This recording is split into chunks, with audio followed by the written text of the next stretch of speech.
Новите авиолинии го зголемија бројот на туристи во Охрид. Во текот на јули Охридскиот аеродром бележи раст од 41% во споредба со истиот месец минатата година и реализирани 443 летови, односно 34,65% повеќе отколку во јули 2025.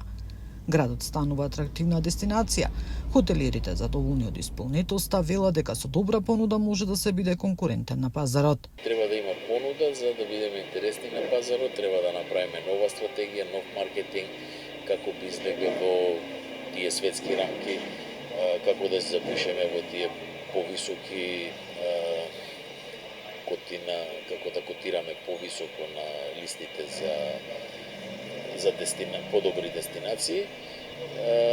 И само така би можеле да бараме една повисока класа на гости, ама и за нив треба да имаме и понуди.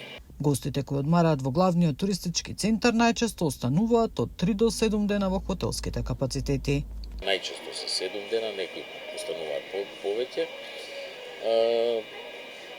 Може да се каже дека нашите гости се некаде по 3-4 до 5 дена, значи домашните гости. Турските гости се, како што знаеме, една или максимум 2 вечери на едно место.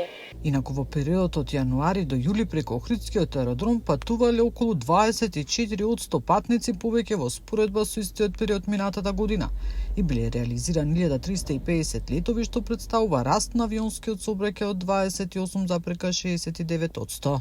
Нина Ритоновска, Сител телевизија.